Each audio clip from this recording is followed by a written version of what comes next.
Alright. The name's Dale, doing a review for the new Big K.R.I.T album called KRIT is Here. This album review is done on behalf of Audio Liquor Magazine. We move over, get an editor some breathing room. But I'm going to give you a brief history on Big K.R.I.T as I know it. I believe his first album came out in like 2009, 2010 called KRIT Was Here. So now with this new project we have KRIT Is Here. And I believe he was making music previous to that, but I didn't even hear that album called KRIT Was Here. I didn't hear of him until his album after that called Return of Forever, which I believe came out in 2011.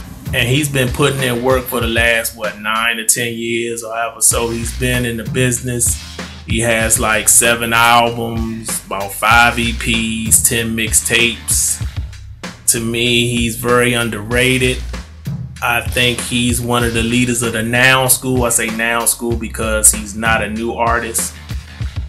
I believe, you have Kendrick Lamar to me, who's #1. Then you got like a J. Cole.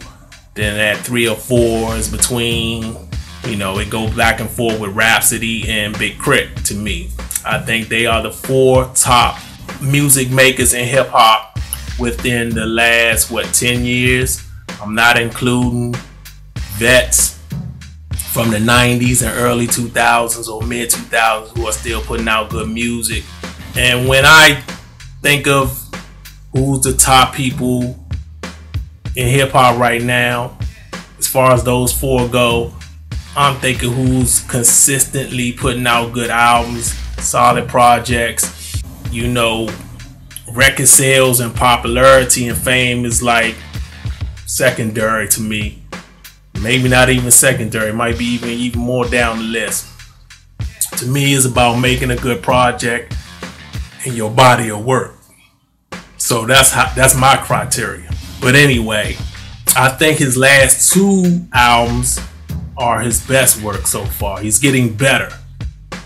He's never made a great album to me. He's never made like a classic or borderline classic project. He's made solid to good album. I actually reviewed his previous album to this new one, which was called Forever Is a Mighty Long Time. And you can check that out on YouTube. And what's different about this project, he's a producer as well. He writes his own rhymes and he produces his own shit. It's a very talented dude. But on this project, this album, he decided to reach out and have different producers come on and do music for him. I think he only actually produces 1 track on the album. It's like 19 tracks total. You have a few skits. And the album is top notch. There's only 2 songs I don't care for. It was a few songs I thought they were just okay. But we're going to get into the heart of this album called KRIT Is Here. The first song is called KRIT Here. Produced by DJ Camper. A sped up soul singing sample with real heavy bass. The beat thumps. It's like soulful trunk music. Nice way to start off the project. Got another track called I've Been Waiting, produced by Music Major. The beat knocks with a hard southern feel to it. He has a line on the hook called saying something like, "To my partners, Chris Paul that shit." I thought that was like a funny, clever line. When you hear it in context, you'll get what I'm saying. But he have another track called Make It Easy, produced by DJ Camper. It has like a lounge song sample, singing sample. Sounds like a lounge song. I dig it. Within the music, within the sample, you have the singing going like, "And make it easy on yourself." I found myself singing that shit. It's a catchy song. We got another track called Addiction, produced by Rico Love. It's featuring Lil Wayne and this lady, I believe, called Sweetie. I think she's doing the hook. This could get radio play and should get radio play. It's a sex song. It's about sex. You have the female on the hook saying, dive in, it should feel like water. You know, catchy, nasty hook. They play raunchy songs on the radio. But the difference with this song is not too explicit. It's very kind of clever. They use metaphors to describe the wet, as they say. And you have another track called Energy, produced by Rico Love. This is my favorite song on the album. I actually heard this song before. It was on an EP he put out earlier this year. It's a great song to work out to. You know, if you work out at the gym, if you work out at home, if you're taking a jog outside, this song has repeat value. They sample an old Jill Scott song from her first album, which is one of my favorite Jill Scott songs. And as much as I love this Jill Scott song, I would have never had thought to flip it into a hip hop track. Dig it. Love the hook. I need your energy. This world is killing me. Light it up, light it up. If you feeling me, I feel. This is my joint. Alright, next track I made. This is basically a full-fledged trap song. Well, you know, the sound and style of it is. The beat is crazy. Love the beat. Not really feeling the hook. The hook turns me off, so I tend to skip it. But the beat is such a monster that sometimes I can't help but listen to it. So I'm kind of iffy on this song on the whole. Then you got another track called Every Time, featuring Baby Rose. KRIT, he flips like sports, figure metaphors and analogies into life lessons. It's very clever what he does with the lyrics. The beat has a melody, has a melody of like a jazz feel to it. Baby Rose, sorry for that, has a very mature style of singing. Her voice reminds me of the jazz singer Cassandra Wilson, if you're familiar with her. Then you got another track called Believe, produced by Rico Love. KRIT, he gets deep, he drops jewels, his conscious rap, he's pouring out his heart and soul. It's a solid song. You got another track called Prove It, featuring J. Cole. I thought this song was just okay. Not really digging the singing on the hook, but I really like what both of them are saying.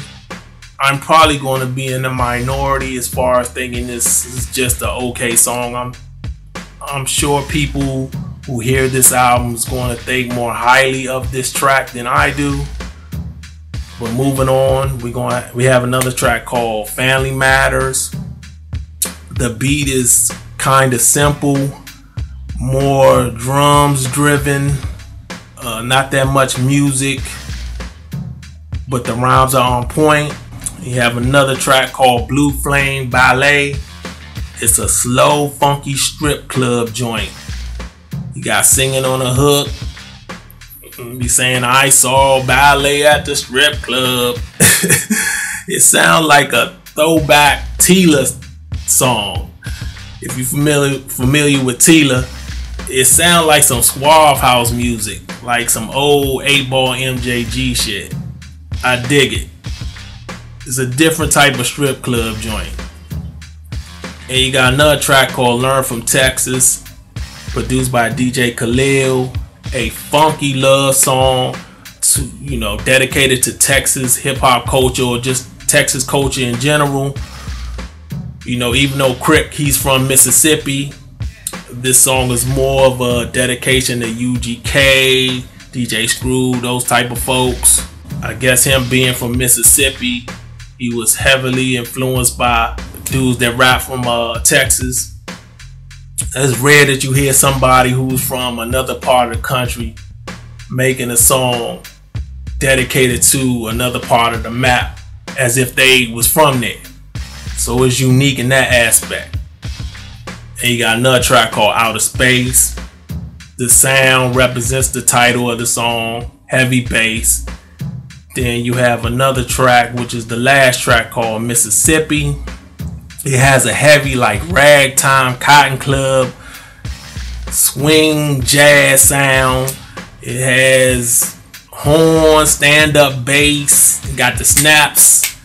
It got the piano. This is like a full-fledged cabaret, swinging jazz, orchestra, band, all that good stuff.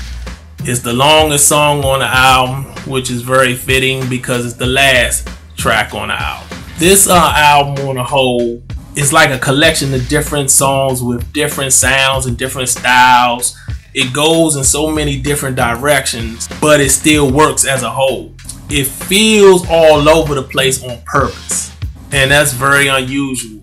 I think what he wanted to do is just basically show that he can flow in any type of form. He can flip any type of style of music. He just wanted to show his full range on this project, and I would give it a strong B. Who knows, after a few more listens it might move up to a B+, but for now I'm gonna give it a B. I highly recommend it. Man, give Big K.R.I.T some love. Start supporting him. This dude is very talented. He makes good music. I'm done. I'm finished. There you have it.